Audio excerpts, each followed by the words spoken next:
Lefi, Esuede, Ayaulila Mema. Fiel é Deus, aleluia, amém? Nessa manhã, eu estou com um tema que, na realidade, o que é a maldade do mal? Na realidade, a maldade do mal é a sua sutileza. Como é isso? Nós vamos tomar como base o Evangelho segundo São João, capítulo 10, versículo 10, que é um texto bem conhecido e um versículo bem usado, mas eu quero trazer uma expressividade para os dias odiernos. O ladrão não vem senão a roubar, a matar e a destruir. Ponto esclarecedor, fortificante para os cristãos se fortalecerem na fé. Eu vim para que tenham vida e vida em abundância. É o que nós esquecemos às vezes. Só nos preocupamos que o ladrão veio para roubar, matar e destruir. Mas é bem nítido e expressivo. Jesus declara: eu vim para que tenham vida e tenham vida em abundância. E a nossa vida seja em abundância. Por que eu estou dizendo que a maldade do mal é a sua sutileza? O mal sempre, quase sempre, ele não é aparente. Ele só se torna visível quando ele conclui a sua finalidade dessa ação imperativa luciferiana. Podemos observar aqui em 2 Coríntios, no capítulo 11, que vai nos reforçar aqui do versículo 13 em diante, vai nos dar uma orientação bíblica aqui, e vocês estarão me entendendo. Diz: porque tais falsos apóstolos são obreiros fraudulentos, transfiguram-se em apóstolo de Cristo. E não é maravilha, porque o próprio Satanás transfigura-se em anjo de luz. Não é muito, pois, os seus ministros que se transfiguram em ministro da justiça, a fim dos quais será conforme a sua obra. Então nós observamos que essa sutileza da malignidade dessa ação imperativa, ela é sutil, ela é manipuladora, ela procura atuar na fragilidade do ser humano. E essa parte vulnerável, ele vai trabalhar dentro desse psicológico, vai trabalhar dentro dessa situação vulnerável que se encontra. Mas ele tem a sua finalidade dignitiva, que é roubar, matar e destruir. Como destruir, pastor? Você vai observar comigo que aqui em Romanos, no capítulo 16, no versículo 17 ao 20, vai nos declarar assim claramente: rogo, pois, irmãos, que noteis os que provocam dissensões e escândalos contra a doutrina que, aparentemente, ou aprendeste, desvia-se deles, porque tais não servem ao nosso Senhor Jesus Cristo, mas ao seu ventre, o seu ego, a sua vaidade, a sua arrogância, Então, com suas suaves palavras e lisonjas, conforme eu falei, a sutileza do mal, a malignidade, né? Eu tenho uma filosofia minha que o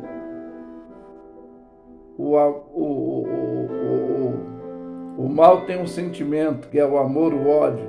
Então, é dentro dessa sutileza que a malignidade imperativa ela vai não aparecer atacando diretamente, mas sutilmente. Então, aqui diz que porque os tais não servem ao nosso Senhor Jesus Cristo, mas ao seu ventre, aos seus interesses, com as suas palavras e lisonja, enganando o coração dos simples.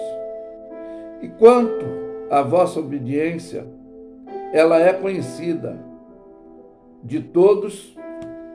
Aí quando falo, compraz-me, tenho alegria, tenho prazer, né?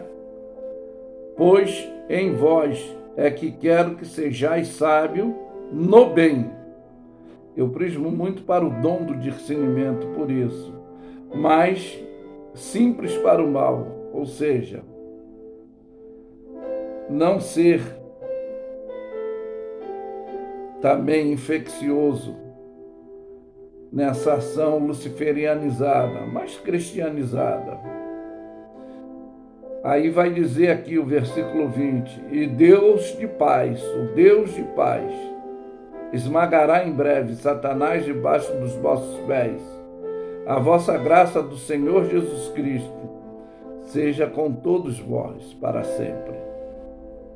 Então nós observamos aí, dentro dessa atividade imperativa de primitiva, que é roubar, matar e destruir.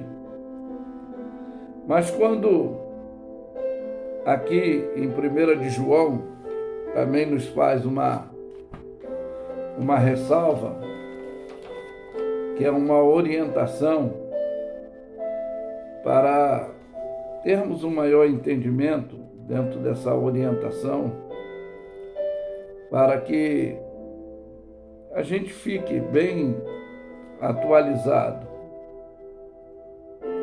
Ele vai dizer aqui que a graça e a misericórdia e a paz da parte de Deus, o Pai, e da do Senhor Jesus Cristo, o Filho do Pai, seja convosco na verdade, na caridade, que é o amor. E Deus dará a vida àqueles que não pecarem para a morte. Aí ele exemplifica e diz da sentença homologada: há pecado para a morte, e por esse não digo que ore. Toda iniquidade é o pecado, e há pecado que não é para a morte. Sabemos que todo aquele que é nascido de Deus não peca, mas o que de Deus é gerado conserva-se a si mesmo, e o maligno não lhe toca.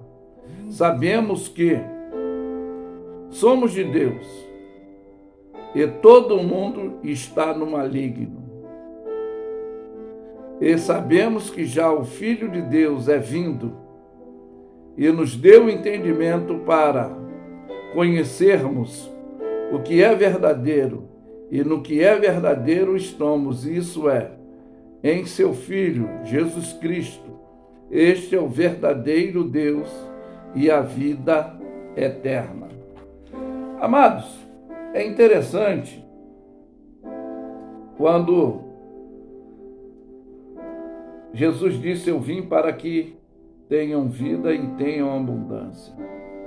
Mas eu entendo quando no capítulo 6 de Gênesis, o Senhor declara, eu já vi muitas pregações nisso, e hoje eu tenho uma nitidez do esclarecimento, que quando Deus, ele viu, o Senhor viu, que a maldade do homem, isso Gênesis 6, 5, se multiplicava sobre a face da terra, e toda a imaginação dos seus pensamentos era má continuamente, e ele se arrependeu de ter feito o homem sobre a face da terra. Pois a grande ressalva é o que eu já citei, que Jesus veio, pois ele mesmo diz: eu vim para que tenham vida e a tenham em abundância. Porque ele diz: eu sou o bom pastor, e o bom pastor dá a sua vida pelas suas ovelhas. Tá? Ele dá a vida, ele deu a vida. Porquanto ele diz: eu sou o caminho, a verdade e a vida. Por que tudo isso? Para nós não ficarmos vulneráveis. Pois quando ele diz: muitos são chamados e poucos escolhidos, é o que ele está afirmando, como ele é o bom pastor e dá a vida pelas suas ovelhas, porque elas conhecem a sua voz. Eles conhecem quem é o bom pastor, porque ele conhece quem são as suas ovelhas. E delas também ele é conhecido, como está em São João 10, no versículo 14. Eu tenho uma filosofia que eu falo de lovelha e bodelha, conforme está aí, bem especificamente dizendo sobre isso. Que essa tripsiologia desta ação luciferiana imperativa, que ela é matar, roubar e destruir. O objetivo matar no físico, espiritual, que tem que ser a nossa realidade permanente, Deus, a comunhão com Ele, trata aí da separação, como diz aqui no livro de Romanos, a finalidade dele é não deixar essa comunhão, essa comunhão nossa de estar em permanência dessa atitude cristianizada. Aqui em Romanos 5, versículo 12, diz que pelo que, como por um homem entrou o pecado no mundo, pelo pecado a morte, assim também a morte passou a todos os homens, e por isso todos pecaram. Porque até a lei estava o pecado no mundo, mas o pecado não é imputado não havendo lei. No entanto, a morte reinou desde Adão até Moisés, até sobre aqueles que não pecaram, à semelhança da transgressão de Adão, qual é a figura daquele que havia de vir. Mas não é assim, o dom gratuito, como a ofensa, porque se pela ofensa de um morreram muito mais a graça de Deus, que é o dom pela graça que é de um só homem, Jesus Cristo, abundou sobre muitos, né? Abundou sobre muitos. Então, nós vemos que essa condição que nós temos é porque o versículo 2 aqui do mesmo capítulo diz: e pelo qual temos a entrada pela fé, esta é a graça na qual estamos firmes e nos gloriamos na esperança da glória de Deus. E não somente isso, mas também nos gloriamos na tribulação, sabendo que a tribulação produz paciência, paciência experiência, e a experiência esperança. E a esperança não traz confusão, porque o amor de Deus está derramado em nossos corações pelo Espírito Santo que nos foi dado. Então nós vemos aí, amados irmãos, que na realidade, quando o Senhor ele veio para que tenhamos vida e vida em abundância, para termos essa comunhão, também em 2 Coríntios 4,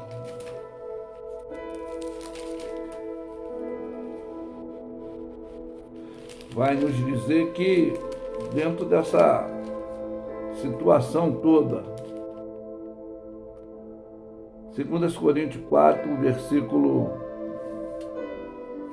8, em tudo somos atribulados, mas não angustiados, perplexos, mas não desanimados, perseguidos, mas não desamparados, abatidos, mas não destruídos. Aí diz porque, trazendo sempre por toda parte a mortificação do Senhor Jesus Cristo em nosso corpo,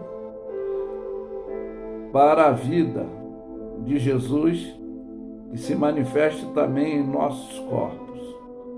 E assim nós que vivemos, estamos sempre entregues à morte por amor de Jesus, para que a vida de Jesus manifeste também em nossa carne mortal. E é interessante que nós temos visto que nós somos esse tesouro em vaso de barro, para a excelência do poder de Deus que está em nós. Pois em tudo nós somos atribulados, angustiados, perplexos, mas não desamparados, perseguidos, mas não desanimados, destruídos, abatidos, conforme diz o texto, e trazendo sempre essa mortificação no nosso corpo.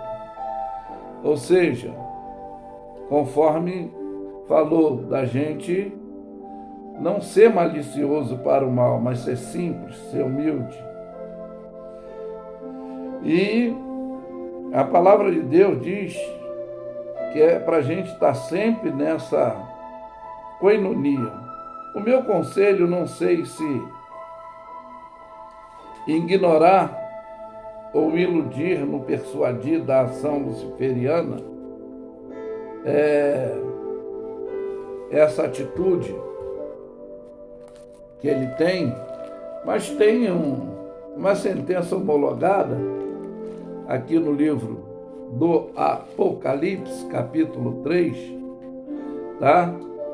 Para você ter essa base representativa, e vai dizer aqui, ó, como guardaste a palavra da minha paciência, também eu te guardarei da hora da tentação que há de vir sobre todo mundo para tentar os que habitam sobre a terra. E diz, eis que venho sem demora, guarda o que tens, para que ninguém roube a tua coroa. E ao que vencer, eu farei coluna no templo de Deus, e dele nunca sairá. Escreverei o seu nome sobre o meu Deus e o nome da cidade do meu Deus, a nova Jerusalém que desce do céu, do meu Deus e também do meu nome. E quem tem ouvido, ouça o que o Espírito diz à igreja. Então, a finalidade dele roubar aí é o que você já tem, essa salvação, quando você fez essa confissão, né? Aquele que me confessar diante dos homens e diante do Pai, eu também o confessarei diante dos anjos de Deus que está no céu. E diante do Pai ele vai nos defender. João diz que ele é o nosso advogado. Mas a função dele de roubar, matar e destruir não é só projeto, é tirar a vida mesmo da intimidade espiritual, que vai levar à consequência da morte física, roubar essa coinonia que nós temos, essa comunhão, que é esse dom gratuito de Deus, que é a vida eterna, e destruir verdadeiramente. Ele tem filho, mas não tem família, eu sempre falo. Ele não gosta de comunhão, de ter unidade. Ele não gosta, ele tem filho, que ele é o pai da mentira. E quantos preferem viver dentro da mentira, conforme nós falamos aí, que é a minha base filosófica, que é a sutileza da maldade. E o mal ele não é aparente, ele só se torna visível quando ele conclui a sua finalidade. Se você entendeu o objetivo dessa mensagem, que nós devemos permanecer dentro das atitudes que é simples no falar, rápido no pensar, simples como uma pomba, prudente como uma serpente, e aquele que não se fizer como uma criança não vai herdar o reino do céu, ou seja, a pureza e não a malignidade, que o reino do céu não é competitividade, não é rivalidade. Nós nos reunimos para cultuar, louvar a Deus, não para ser afrontado, afligido, ouvir piada. E o amor ao próximo, ele não é acepcionalizado como nós fazemos acepção. Nós escolhemos, nós julgamos, condenamos, mas a Bíblia manda: oreis uns pelos outros, oreis até pelo que vos persegue, que vos odeia, que vos maldizem. Vamos usar essa técnica espiritual na prática, que é a atitude cristianizada que nós devemos ter. E eu afirmo que Luffy é suede, ayaule la mema, fiel é Deus, aleluia, amém? Tenham todos um bom dia.